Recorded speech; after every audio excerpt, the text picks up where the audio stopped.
اگر امی لوگ قرآن سے واقف ہوتے تو نہ کبھی اپنی لڑکیاں اور اپنی مائیں بہنیں مولویوں کے سامنے بے پردہ کرتے، نہ مولویوں سے بے پردگی کرتے، اور نہ مولویوں کو ان کے عیش کے لیے پیسے دیا کرتے۔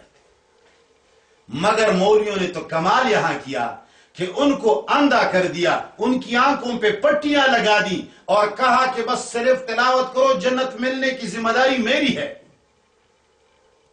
اللہ اللہ۔ امام قرطبی رحمہ اللہ فرماتے ہیں کہ جو ہم نے یتلون حق تلاوتی ہی کا معنی اتباسی کیا، کیوں کیا؟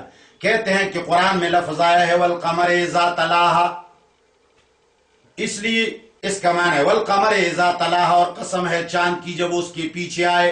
اب تلاہا، قرآن یہاں تلاہا کا معنی تلاوت نہیں ہے، پیچھے آنے کا ہے، اتباع کرنے کا ہے۔ اے تواہا، کہتے ہیں کہ یہی معنی ابن عباس و ابن مسعود نے کیا ہے کہ تلاوت الفاظ مراد نہیں ہے۔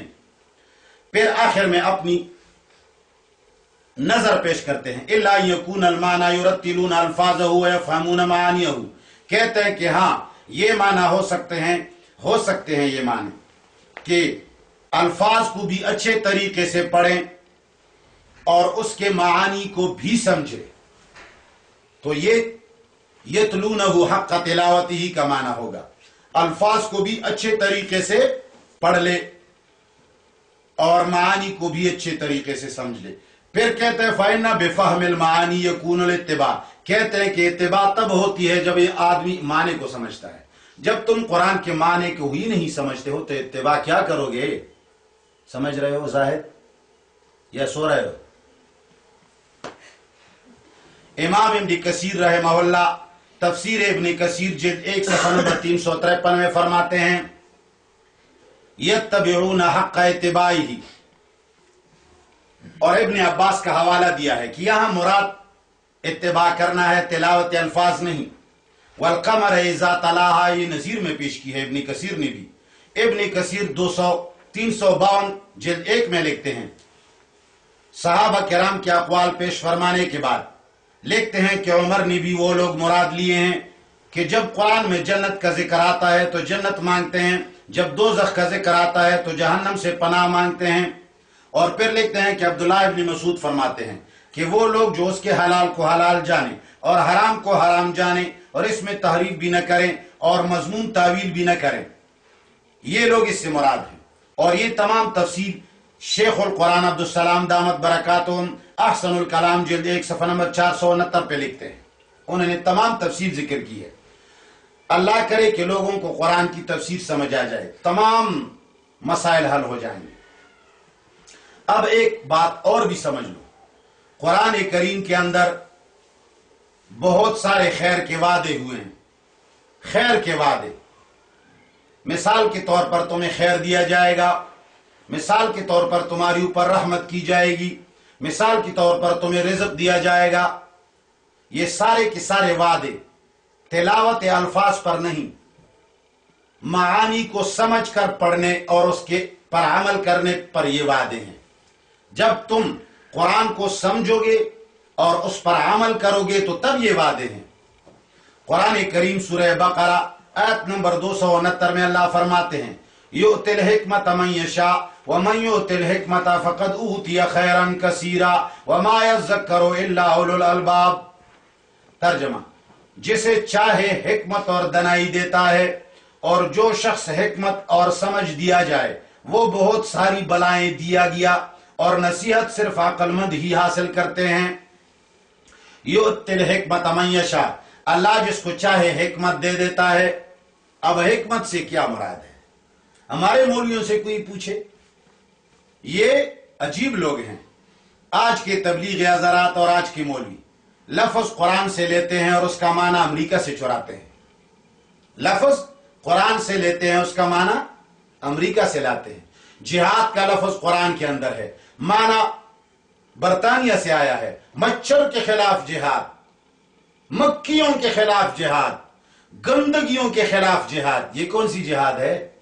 یہ کون سا جہاد ہے؟ یہ شاید میڈین امریکہ ہے، شاید میڈین برطانیہ ہے، میڈین اسرائیل ہے۔ ایسا جہاد اسلام میں نہیں ہے۔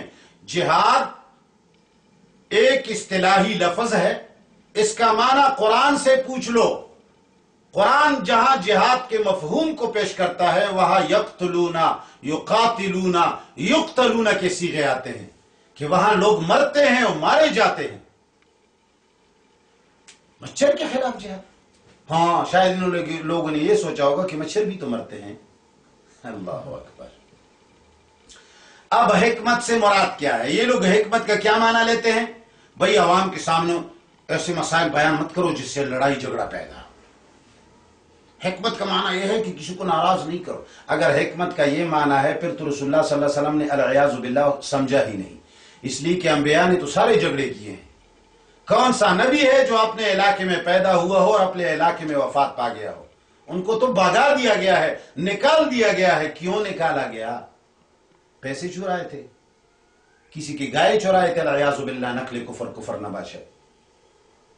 ان کو کیوں نکالا گیا تھا؟ اس لیے کہ وہ حق کہتے تھے، جو اللہ نے نازل کیا لوگوں کے سامنے بیان کرتے، خواہ لوگ مریں، خواہ لوگ ناراض ہوں، خواہ جھگڑا پیدا ہو، اور تو اور 40 سال بنایا ہوا کیریئر رسول اللہ صلی اللہ علیہ وسلم کا، 40 سال تک بنایا گیا کیریئر، جب اللہ نے فرمایا کہ بلغ ما انزل الیک، ایک دن پر 40 سال کے کیریئر پر پانی پھیر دیا، سارے لوگوں کو جمع کیا کوہ صفا کے اندر اور بیک آواز کہا قولوا لا الہ الا اللہ تفلحوا۔ ان لوگوں میں سب سے پہلے اس کا چاچا ابو لہب اٹھا اور اس پر پتھر کا وار کیا۔ حکمت نہیں تھی رسول اللہ کے ساتھ میرے خیال میں، یہ تبلیغیوں والی حکمت، آج کے مولویوں کی حکمت۔ حکمت کیا ہے؟ لوگوں سے پیسے نکالو، اونچے اونچے مدرسے بناؤ، کاریں خرید لو، مگر کسی کو ناراض مت کرو۔ اگر کوئی قرآن مانتا ہے مانے، نہ مانے نہ مانے، کوئی بات نہیں۔ حکمت اسے کہتے ہیں۔ اس حکمت کا یہ معنی کس نے کیا یہ میری سمجھ میں نہیں آتا۔ قرآن میں جو حکمت آیا ہے میں اس کا معنی کرتا ہوں۔ یؤتی الحکمت من یشاء، جس کو اللہ چاہے حکمت دے دیتا ہے۔ امام راغب رحمہ اللہ اپنی کتاب الکبیر جلد نمبر 7 صفحہ نمبر 67 پہ لکھتے ہیں کہ حکمت سے مراد فہم قرآن ہے۔ کیا ہے؟ حکمت سے مراد قرآن کی سمجھ ہے۔ اللہ جسے چاہتا ہے قرآن کی سمجھ عطا کر دیتا ہے، اور جسے قرآن کی سمجھ عطا کی گئی تو بہت خیر دیا گیا اس کو۔ کیا معنی؟ جس کو قرآن کی سمجھ عطا نہ کی گئی تو وہ خیر سے محروم رہا نا۔ جو خیر سے محروم ہوتا ہے وہ ثواب والا ہوتا ہے یا گناہ والا ہوتا ہے؟ اللہ اللہ۔ اے مسلمو، مسلمان بھائیو، یاد رکھو میں جو باتیں تم سے کہتا ہوں یہ باتیں تم سے کوئی نہیں کہے گا۔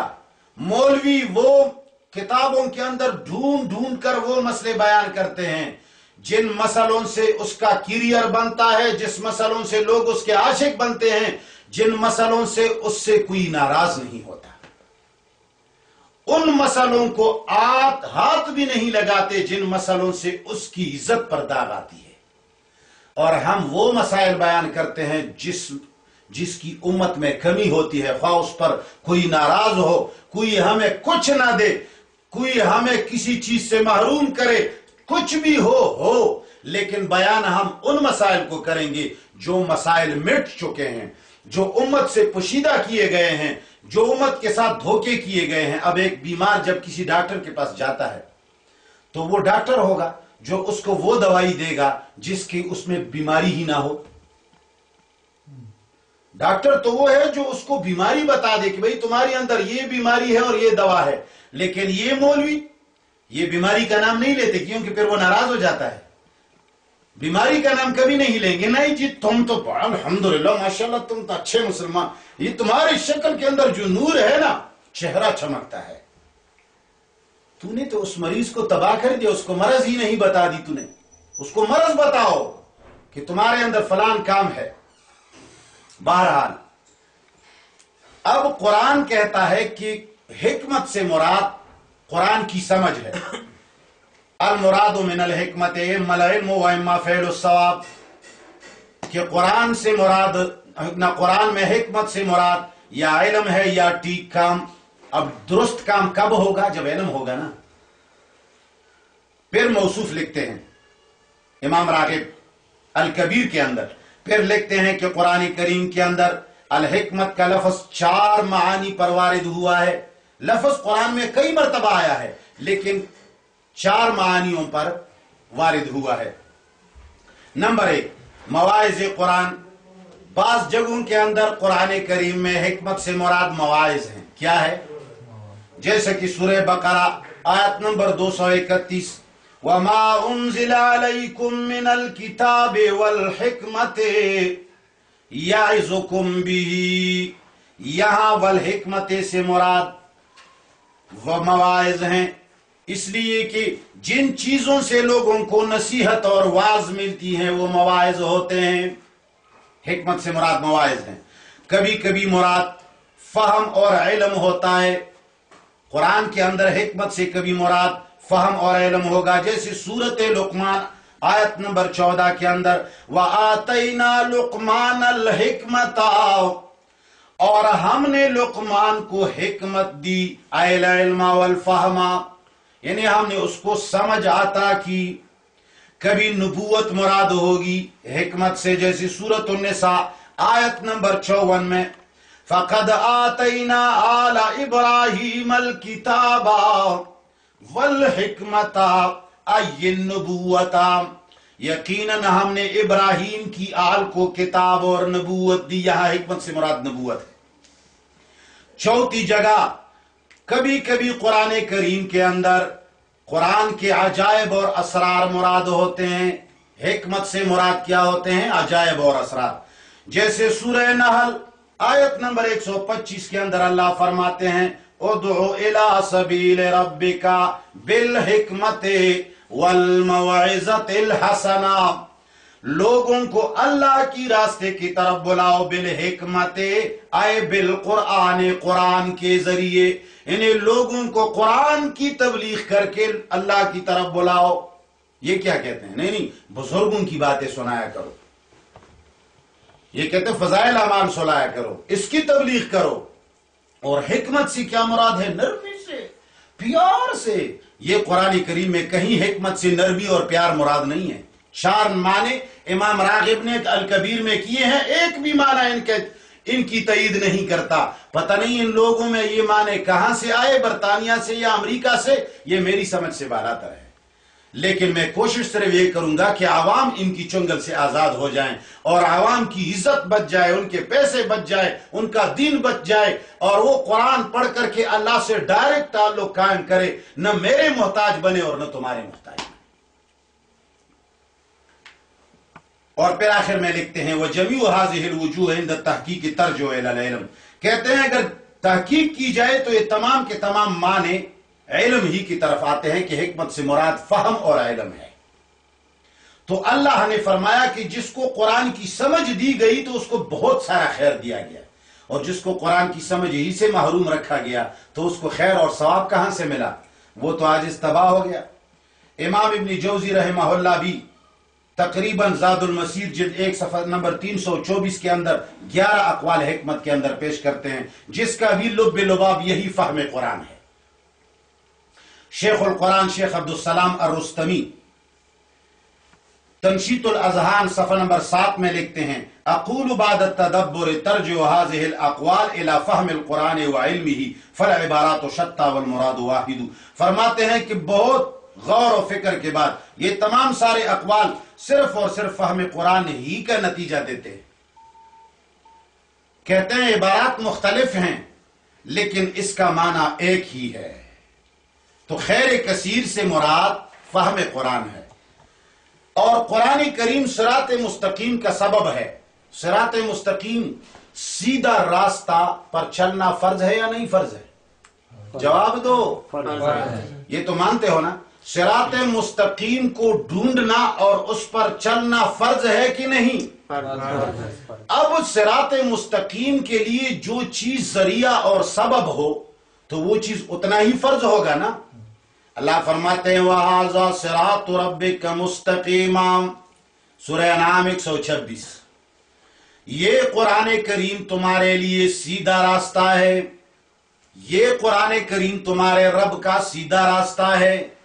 جب قرآن سیدھا راستہ ہے، سیدھا راستہ پڑھنا دیکھنا فرض ہے، تو قرآن کا پڑھنا فرض ہوا نا۔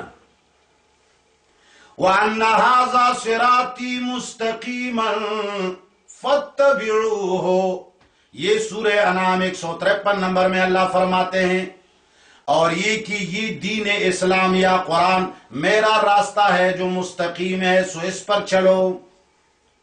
قرآن سیدھا راستہ ہے۔ جب قرآن سیدھا راستہ ہے اور آپ کو پتا ہے کہ اللہ کی طرف جانا سب سے زیادہ ضروری ہے یا نہیں؟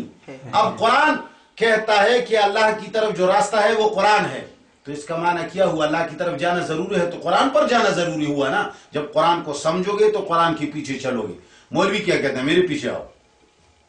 پیر صاحب کہتے ہیں میرے پیچھے آؤ۔ دم دم مست قلندر، اللہ اکبر۔ یعنی قرآن کریم صراط مستقیم ہے، اپنے عامل کو اللہ تعالیٰ اور اس کی رضا کی طرف رہنمائی کرتا ہے، اور قرآن کی سمجھ اور علم ہی سے اس رہنمائی پر آدمی پہنچے گا۔ یہ رہنمائی کا سبب اس وقت ہے قرآن، رہنمائی کا سبب قرآن اس وقت بنتا ہے جب تمہیں قرآن کی سمجھ ہو، اور یہ قانون ہے کہ مقصد جتنا عظیم ہوگا اس کا سبب اور وسیلہ اتنا ہی عظیم ہوگا، اور بغیر سمجھ اور فہم کے قرآن رہنما نہیں بن سکتا۔ تو ثابت ہوا کہ قرآن کو سمجھنا سب سے بڑا فرض ہے، کیونکہ اس کے بغیر اللہ تک رسائی ممکن نہیں۔ اللہ کی طرف صرف ایک ہی راستہ جاتا ہے جو صرف قرآن ہے، اللہ کی طرف صرف ایک ہی راستہ جاتا ہے جو قرآن ہے۔ جس آدمی کا سینہ قرآن سے خالی ہوگا، ایمان سے بھی خالی ہوگا، اسلام سے بھی خالی ہوگا، اور جنت میں جانا اور اللہ کو رضا کرنا تو بہت دور کی بات ہے۔ میں نے بتایا چیزیں میٹیریل سے بنتی ہیں، جب میٹیریل ہی نہ ہو تو چیز بنے گی کیسی؟ ایمان اسلام قرآن سے بنا ہوا ہے۔ جب قرآن سے تمہیں لگاؤ نہیں ہے، الفاظ کے رٹ لگا رہے ہو، اس سے تمہیں ثواب نہیں۔ یہ تم قرآن کے معنی سے آنکھ چرا کر قرآن پڑھتے ہو۔ ایک بڑے فرض سے آنکھ چرا کر چھوٹے فرض کو ادا کرنا گناہ ہوتا ہے، ثواب نہیں۔ اللہ کرے کہ مسلمان اس کو سمجھ سکے۔ اور سورہ اعراف آیت نمبر 204 میں اللہ فرماتے ہیں کہ قرآن کی فہم یہ سبب ہے رحمت کا۔ اگر تم اللہ کی رحمت کو مانگو گے، اگر تم چاہتے ہو کہ اللہ کی رحمت مجھ پر برسے تو قرآن سیکھ لو، ورنہ اللہ کی رحمت ویسے تھوڑی برسے گی۔ یہ کوئی بارش تو نہیں ہے کہ پتھر پہ برستی ہے، یہودیوں پہ بھی برستی ہے، عیسائیوں پہ بھی برستی ہے، نہیں، بارش نہیں ہے۔ اللہ کا رحمت، اللہ کی رحمت خاص لوگوں پہ برستی ہے۔ اللہ فرماتے ہیں وَإِذَا قُرِئَ الْقُرْآنُ فَاسْتَمِعُوا لَهُ وَأَنصِتُوا لَعَلَّكُمْ تُرْحَمُونَ، اور جب قرآن پڑھا جایا کرے تو اس کی طرف کان لگایا کرو اور خاموش رہا کرو، امید ہے کہ تم پر رحم ہو۔ فَاسْتَمِعُوا لَهُ، اب استماع کیا ہوتا ہے؟ ہوا قصد السماع للفہم۔ استماع عربی میں سمجھنے کے لیے کان لگانے کو کہتے ہیں۔ عام کان لگانے کو استماع نہیں کہتے، یاد رکھیں۔ ایک ہے ویسی کسی بات کو سننا اور اس پر غور نہ کرنا، اس کے معنی کو نہ سمجھنا، اس کو استماع نہیں کہتے۔ استماع کہتے ہیں اس نیت سے سننا کہ تم سمجھنے کی غرض سے سن رہے ہو۔ کس چیز کی غرض سے؟ سمجھنے کی غرض سے سننے کو استماع کہتے ہیں۔ وہ انصتو کا یہی معنی ہے، فاستمعوا کا یہی معنی ہے۔ اور قرآن کریم سورہ آل عمران آیت نمبر 103 میں اللہ فرماتے ہیں وَاعْتَصِمُوا بِحَبْلِ اللَّهِ جَمِيعًا وَلَا تَفَرَّقُوا وَاذْكُرُوا نِعْمَةَ اللَّهِ عَلَيْكُمْ إِذْ كُنْتُمْ أَعْدَاءً فَأَلَّفَ بَيْنَ قُلُوبِكُمْ وَأَصْبَحْتُمْ بِنِعْمَتِهِ إِخْوَانًا۔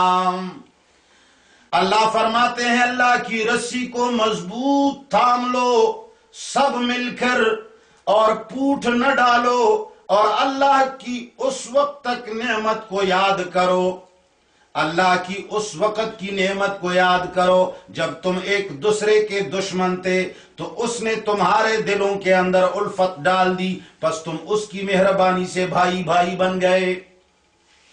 حبل اللہ سے مراد شقیق رحمہ اللہ نے عبداللہ ابن مسعود سے نقل کیا ہے، اور قتادہ اور ضحاک اور سدی کا بھی یہی قول ہے. علی رضی اللہ تعالیٰ عنہ سے مروی ہے کہ حبل اللہ سے مراد ہے قرآن. وَاعْتَصِمُوا بِحَبْلِ اللَّهِ جَمِيعًا، یعنی تم اللہ کی رسی کو مضبوط پکڑ لو، یعنی قرآن کو مضبوط تھام لو. یہ نہیں کہ اس طرف تھام لو، یہ معنی نہیں ہے. اس کو سمجھ لو اور اس پر عمل کر لو. اور پھر فرماتے ہیں وہ وقت یاد کرو کہ جب تمہارے اندر دشمنیاں تھی، عداوتیں تھی، اللہ جل جلالہ نے اس قرآن کے ذریعے تمہارے اندر الفت پیدا کی. آج کے مسلمانوں میں الفت کیوں نہیں ہے؟ آج کا مسلمان کیوں ہزاروں گروہوں میں بٹا ہوا ہے؟ کیوں کتنے پتہ نہیں کتنی سینکڑوں پارٹیاں ہیں. کوئی کسی کے پیچھے چلتا ہے، کوئی کس کے پیچھے چلتا ہے، کوئی اس کو کافر کہتا ہے تو کوئی اس کو کافر کہتا ہے. باوجود اس کے کہ قرآن صحابہ بھی پڑھتے تھے، ہم بھی پڑھتے ہیں، ان کو یوں بنا دیا، ایک مٹھی میں متحد بنا دیا اور ہمیں منتشر کر دیا. بات کیا ہے؟ اس لیے کہ وہ قرآن کو سمجھ گئے اور اس پر عمل کیا. ہم نے قرآن کی سمجھ کو چھوڑ دیا، ہم نے قرآن پر عمل بھی چھوڑ دیا. جب سمجھیں گے نہیں تو خاک عمل کریں گے. ہم نے قرآن کریم کی جگہ اور کتابوں کو دے دی. لوگ شاید یہ سمجھے بھائی مفتی صاحب ساری کتابوں کا مخالف ہیں، جی مفتی صاحب حدیث کا بھی مخالف ہے، والعیاذ باللہ. نہیں، میں نے شروع میں ایک مثال دی تھی، شاید آپ لوگوں کو یاد ہو. درس میں باتوں میں بھی کبھی کبھی کہا کرتا ہوں، اب اگر ایک شخص تمہیں اپنی بیٹی دیتا ہے اور تم سے کہتا ہے کہ میں اپنی بیٹی کا نکاح تم سے کرا رہا ہوں، اور اس کی بیٹی جوان بھی ہے، خوبصورت بھی ہے، تعلیم یافتہ بھی ہے، اور اس کی بیٹی جنت کی حور کی طرح حسین لڑکی ہے، بااخلاق بھی ہے، اور وہ تمہیں دے رہا ہے، تو یہ تو اچھی بات ہے. تم خوش ہوں گے کہ نہیں ہوں گے؟ جواب دو. خوشی کی بات ہے نا. لیکن اگر وہ تمہیں کہے کہ بیٹی دوں گا مگر تمہاری والد، تمہارے باپ کی بیوی، تمہاری ماں، اس کے بدلے میں مجھے دو گے، تو یہ سودا کیسی ہے؟ خسارے کی سودا ہے یا نہیں؟ گھاٹے کی سودا ہے. جتنی بھی حسین لڑکی ہو اور وہ تمہیں جتنی بھی جہیز اور دہیز کے ساتھ دیتا رہے، لیکن جب اس کے مقابلے اور بدلے میں تجھ سے ماں مانگے تو سودا خراب ہے. میں کہتا ہوں حدیث سے قربان جاؤں، میرے رسول اللہ کے فرمودات ہیں. صرف و نحو سے بھی قربان جاؤں، قرآن کے لیے سبب اور ذریعے ہیں. منطق اور فلسفے اور دیگر تمام علوم سے نفرت نہیں کرتا ہوں، اس لیے کہ ان میں بھی کچھ کمالات ہیں. لیکن جب قرآن کے بدلے ہمیں یہ چیزیں دی جا رہی ہوں اور اس کے مقابلے میں قرآن ہم سے لیا جا رہا ہو، حدیث کے بدلے ہم سے قرآن چھینا جا رہا ہو، صرف و نحو کے بدلے ہم سے قرآن چھینا جا رہا ہو، فقہ کے بدلے ہم سے قرآن چھینا جا رہا ہو، فضائل اعمال سے، تبلیغی نصاب سے قربان جاؤں، لیکن جب تبلیغی نصاب کے بدلے میں ہم سے قرآن چھینا جا رہا ہوں تو مجھے ایسے سودا کی کبھی کوئی خواہش نہیں. اس سودے کو میں گھاٹے کی سودا سمجھ رہا ہوں. ویسے تو اچھی بات ہے، حدیث بھی اچھی چیز ہے، صرف نحو بھی اچھی ہے، فضائل اعمال بھی اچھی ہے، لیکن بدلے میں ہم سے لیا گیا کیا چیز؟ قرآن لیا گیا. ہمیں کہا گیا کہ اس کو دور رکھو، یہ ہدایت کی کتاب نہیں. زبان پہ تو نہیں کہا جاتا، لیکن گھر میں بھی فضائل اعمال کی تعلیم، مسجد میں بھی فضائل اعمال کی تعلیم، ریاض الصالحین کی تعلیم، مساجد میں بخاری اور مشکات کی تعلیم، قرآن کی تعلیم کہیں